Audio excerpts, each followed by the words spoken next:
Hey, welcome everybody. This week on the Collective, I have a couple special guests. One is a friend of mine, a friend of yours. He's a friend of the network. His name is Tom Linnell. Tom is the site director at Mount View Elementary School. He works for Boys and Girls Club of the Midlands. But he's going to come and talk to you just for a few minutes about a crazy, crazy, crazy equation that he has. Tom always has some good stuff to say, but he's going to talk to you about an equation, E equals F. E equals F. And, he's going to put some math in there. He's very educated. But Tom, welcome. Welcome. Hey. How you doing? You can talk to me. We're on. Good. Appreciate it, Ron. Thanks for having me. Let me come on and talk a little bit, provide some knowledge to help folks out. And that's what life's about. Well, the crazy thing is, we used to have a virtual talk show, the three of us, you, Angela Reed, and myself, and had some fun. But just so you know, this is a podcast, but it's also going to be, I'm going to use it as a podcast on our podcast, and then we're going to show this to whoever, because I think the information is going to be pertinent to what folks are going through. But without further ado, I'm going to give you the floor. Take it over. If you need me, I'm here, but I know you have a PowerPoint and different things. So take it away. Okay, sounds good. So Laurent, I'm going to share my screen real quick here. And do you see that? My hope is that you do see it. I can see it. Awesome. Okay, actually, I need to stop. Hold on. Hold up. Yep, I got to stop it. Hold on a second. I'm going to displays, duplicate. Go to swap. There we go. Do we got it now? You see it now? I got it. All right, beautiful. Okay, so like Laurent said, guys, thanks for having me. Before I begin, maybe just a little bit about, where and what is me, okay? And so, like Laurent talked about, my name is Tom Linnell. I'm the club and site director for the Mount View Boys and Girls Club. And I've been at Mount View Elementary now, and the club, at least at this site, for the past 12 years, okay? Been with Boys and Girls Club of the Midlands overall for 15 years, and really about me, I'm about energy and fun, and so I thought it'd be good just to, put a couple of pictures and an idea about me. Some of the folks know this already, but that far right-hand picture with me with the sunglasses on and a little bit extra hair, that's my alternate ego name, Joey Spigoletti. And I come out sometimes and play with the kids and do some fun things. So just again, bringing energy. So that's a little bit about where and what is me for today. Okay. About me individually. Okay. So, hey, I'm 45 years old. I've been married to my wife, Megan, for 20 years. We have 12-year-old twins, Haley and Brody, who are the light of our lives. We have a 30-pound golden doodle and a 5-pound Chihuahua named Minnie, and Minnie rules the household as far as animals in our house. So, but I enjoy working out, running, watching my kids play sports and after-school activities. And we're big supporters of Shriners Hospital for Children, as my son Brody is a patient ambassador.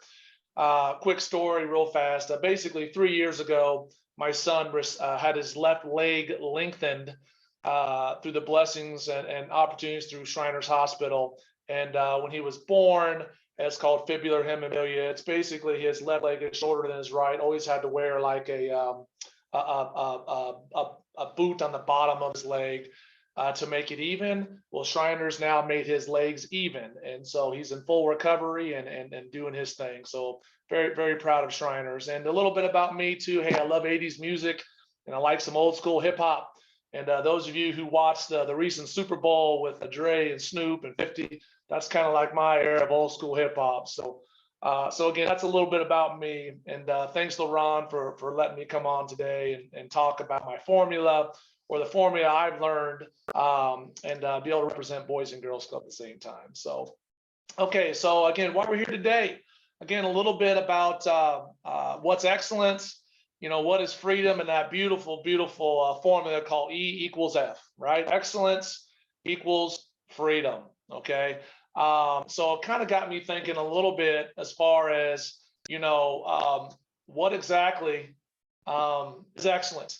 So the definition of it is the quality of being outstanding or extremely good, right? So pretty simple, but I think that word quality is so important because we're all striving to achieve quality on a daily basis.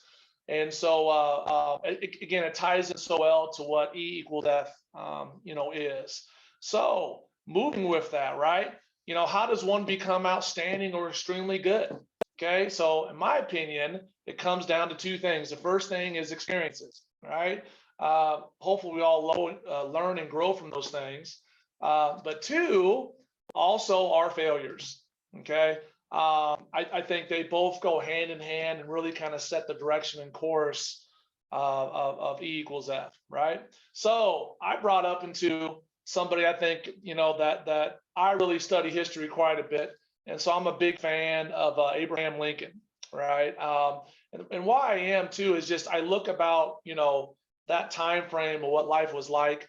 And again, we're talking the 1800s, right? So, air conditioned cars, how we get food, just comfort that we have now was not, then or back at that time. And so I wanted to highlight some of Abraham Lincoln's, some of his failures, right? And so when we talk about lost his job at that time, losing a job was a very, very big thing. Not a lot of opportunities to recover in a sense during that time frame, right? But defeated legislator, failed in business, elected legislator eventually, but his sweetheart or his wife passed away a year later. Had a nervous breakdown in 1836. Defeated for speaker in 38. Defeated for nomination in Congress in 1843. Right. So then elected Congress in 46. Lost nomination in 48. Did not become a land officer in 49. Defeated in Senate in 54.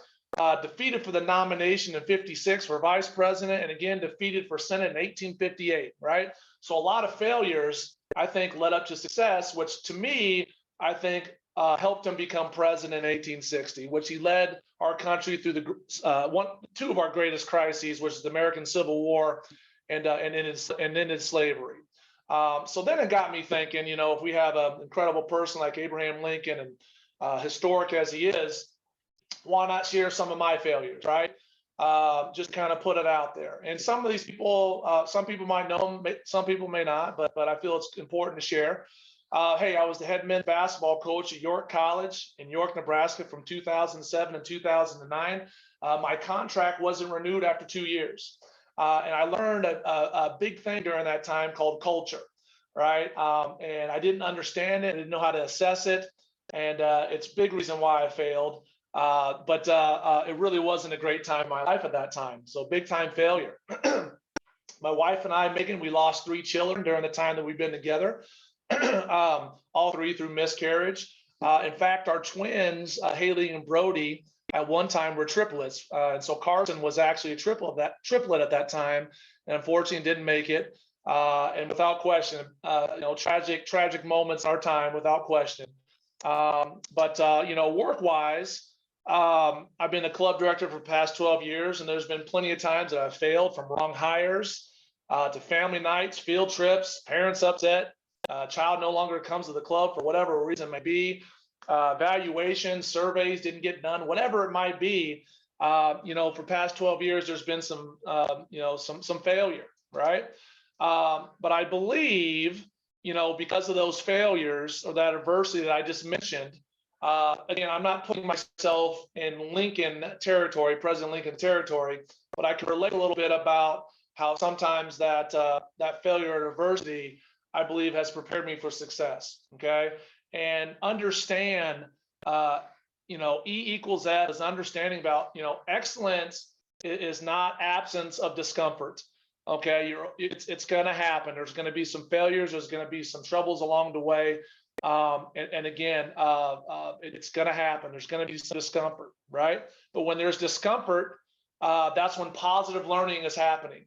You're presented with the opportunity to apply whatever situation has happened to you, apply it so you can learn. Okay, and I feel like, that the slide that I showed with Abraham Lincoln, and hopefully with some of the things I just showed you, leads up to this E equals F for you for today. Okay, so I thought about what can I do, talk about E equals F and apply it to a club or a site director today, right? And so I thought about, what are some things that that is a snapshot for the year of what we do, right? And how we're preparing for success all throughout. And to me, as a club and site director, it's about cycles, right? So if you look at, I won't go through every one, right? So if you look at it from fall, it's August to October, winter is November to February, spring is March to May, and then summer, June, July, right? And so a couple things I'll highlight would be, like the CIP meeting, the session reports, the surveys, things like that.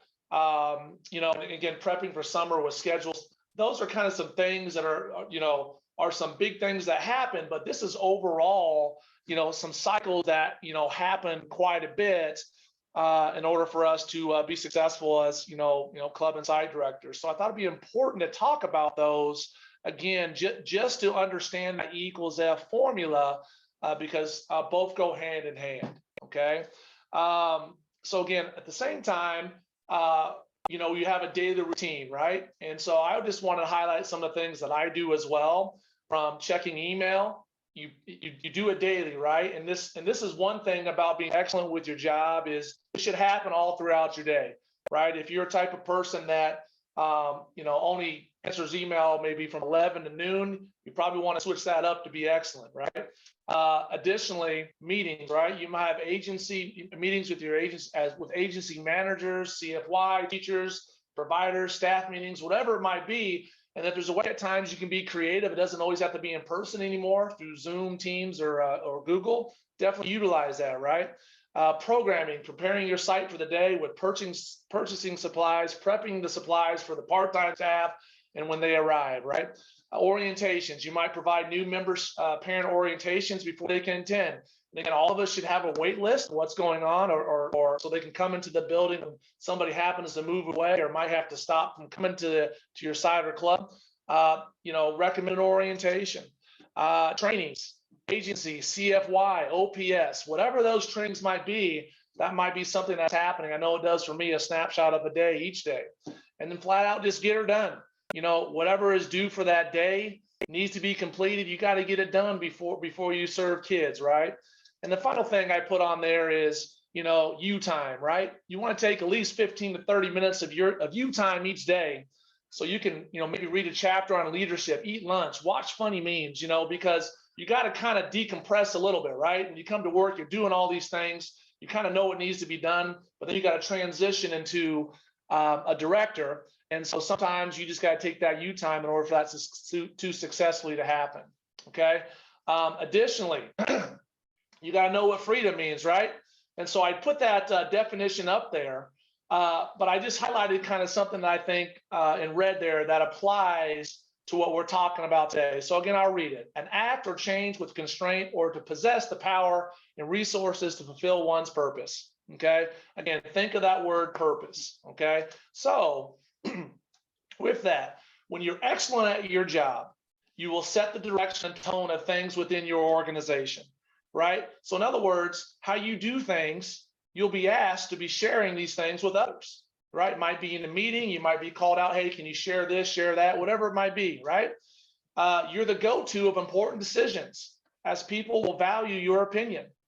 Okay, you're asked to be on committees. It might be a strategic committee, a program committee, a hiring committee, an all-staff committee, maybe a culture committee. It just depends, because you're excellent in your job.